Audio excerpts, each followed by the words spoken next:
Well, let's move on here. We've got some fun things turning up here. For example, friend of the show, Sam Cedar, has been arguing. It's my uncle. Uncle Sam. Wow, what a fucking nightmare. I love Sam. He's been arguing with Jordan, and actually Jordan's been taking the bait. It's quite good. I don't know if you saw this clip. I have not. Oh, well, we've got to watch it. I haven't been on the latest and greatest of Jordan Peterson. I haven't really been following him. I feel like I should probably get back to it, but... Well, do you feel like it's kind of beating a dead horse a little bit? Because I feel like he's just gotten so psycho. It's like anytime I go on his Twitter feed, anytime I open his latest video, it's like the most psychotic fucking word salad hate shit. It's just nonstop. Well, watch this. You tell me what you think. Just show... Give me the timestamp. I'm going to the yesterday's doc to pull it. Oh, I think Cam got it. Yeah, you need a little context before we get into this argument. I love Sam.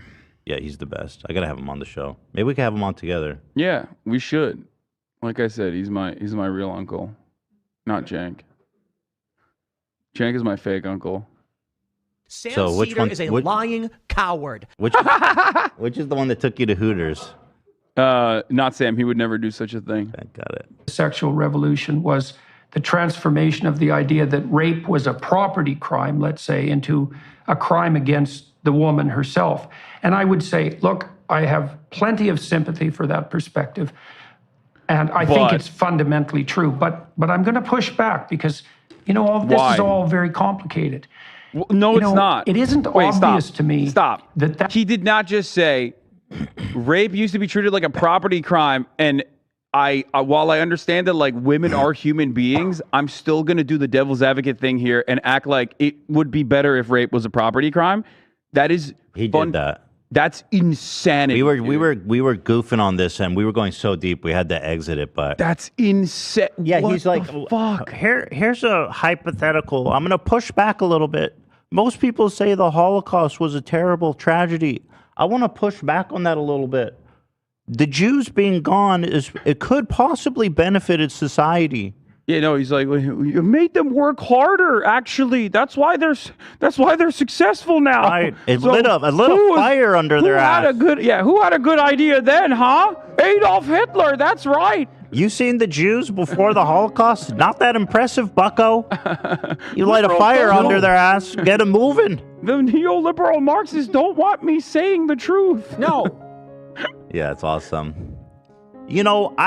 Most people think the AIDS epidemic was a tragedy, but I want to push back on that a little bit. A DILF?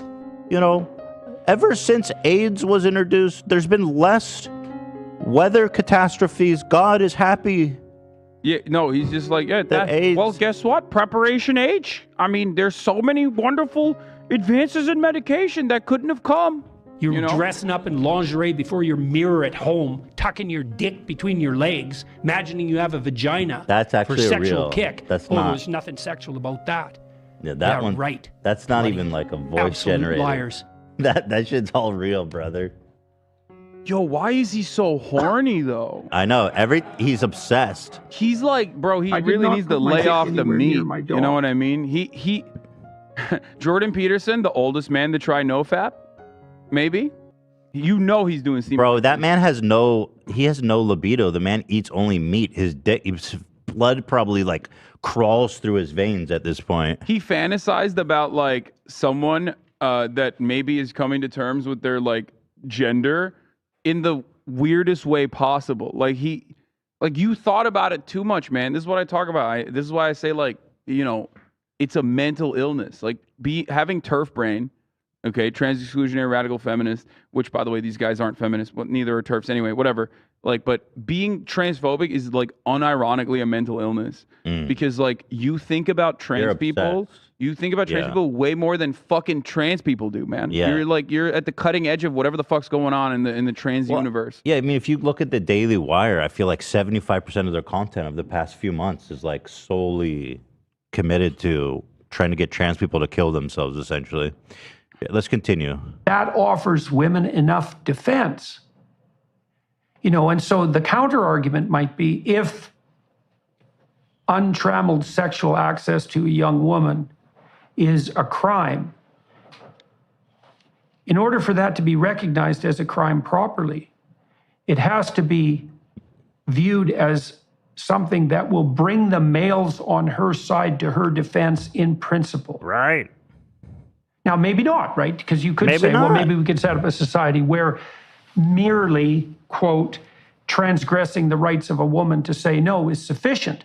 But it's not obvious to me that that's sufficient. Wait, like maybe sufficient means. Yeah, it's a Okay, lot. It's a lot. so he's trying to, he's just like trying to take the coward's way out here on arguing that like rape laws were better when women were, you know, treated as property, because like at least for guys like me who don't actually value women as human beings, like at least it made sense, you know, like from a capital point of view, that's my property. That's property damage. You have violated the non-aggression principle, sir. Like he can't see. He's literally trying to fucking justify that like it made men understand. It made men who do not see women as human beings justify and understand and see as a crime the violation of consent, which inherently is incredibly misogynistic, because it's literally like women were better off as property in the eyes of men. They were because better men protected. would rather, men would rather see women as property and then therefore violate another man Right. by harming their woman. Okay. Yeah. And they see that as a crime rather than like violating a woman on her own. Yeah, to be honest, that's basically it. You got the heart of it.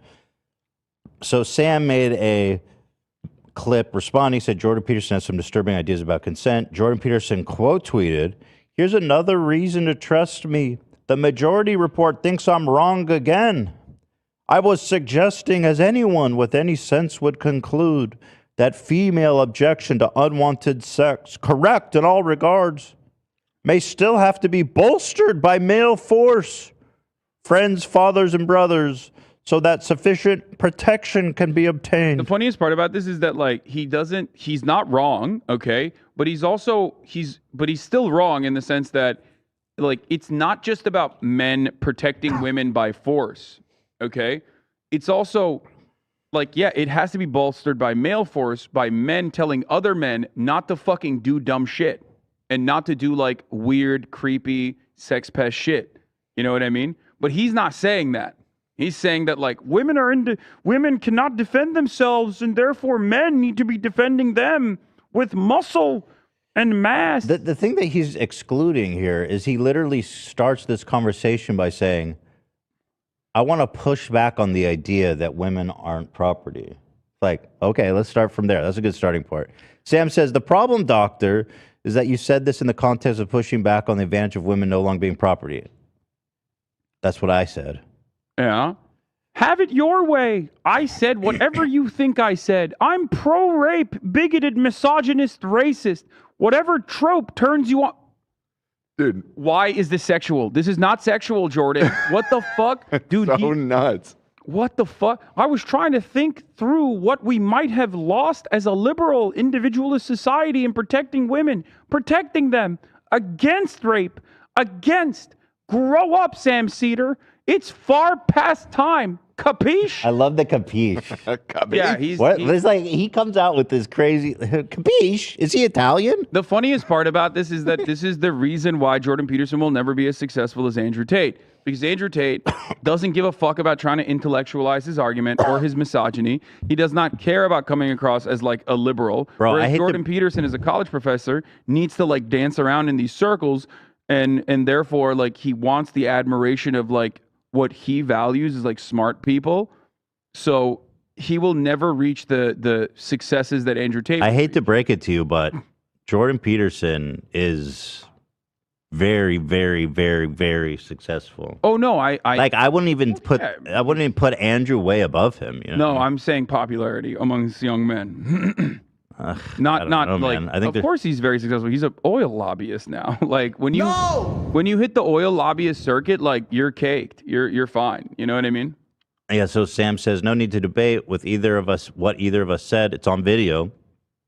The idea that protection for women against rape have been a net loss as a function of them no longer being property of men is, in the most charitable light, ahistorical. True. That's the other part of this conversation. It's not like, what, you think women weren't subject to violent crimes when they did not have autonomy or civil liberties? What are you, fucking insane? It was infinitely worse. It was just overlooked because it was the normal thing that happens. This idea in society. of rape probably was barely. You can grasped. extend this not just to women, but to black people, which Jordan Peterson, as someone who wants to fancy himself as a liberal, would most likely have a hard time coming to terms with. That's why that analogy would fail. If you were saying like, oh, do you think black people are better protected when they were slaves? No, then shut the fuck up. They were, because they were property. They were taken better care of. That's insane. Have you seen how they take care of themselves? Yeah, but like he would never say that. He would never say that because that is like. I want to push back on abolitionists. The Civil War was possibly a mistake. I want to push back a little bit on that. Yeah, he would never say that though, and he has been owned by even fucking Jim Jeffries, right? Like, or was it Jim Jeffries, the Australian guy? Yeah.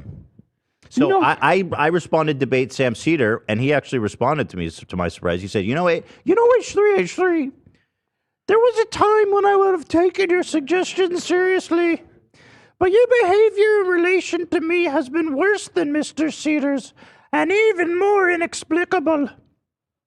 I said, Jordan, as old friends, I think we should discuss it in person anytime on my show or yours. Even a Zoom call in would be terrific. It would be a great and productive conversation. Please consider it. And he said, thank you for the offer. I will consider it. Do you think he will, or is he just saying that? I DM'd him. I said, hey, come on the show. We actually have his contact email still. I bet it's the same email. We should reach out. The thing is, I don't think it's going to happen, though. It would never happen. Because he's with the Daily Wire. Ben, these guys know. These guys are savvy. And frankly, especially because it's related to this conversation with Sam Cedar. They're going to be high alert. Yeah, like they don't. I mean, the thing is, like, you don't have to be like a particularly good debater to be able to like duke it out with these guys. I think, like, especially because their platforms are massive, like they just don't want to even risk it. You know what I mean? They have nothing to gain. But I think it would be a great conversation. I wish he would take it up, because he's so. He believes what he says, apparently, and I would just think that would be a great way to shake out what from what. But okay, Bucko, it's in your court now, Busteroo. So there it is. That's exciting. No. Ben Shapiro, Jordan Peterson, come on the show. Come on, Leftovers. Yeah. LOL. Right? No, that's the dream. That'd be incredible, and it would give him. To us. I would like to learn. I am a lost, rudderless male. My room is very unclean, and if I could hear the words of Jordan Peterson, maybe he could save me. I think. Bruh.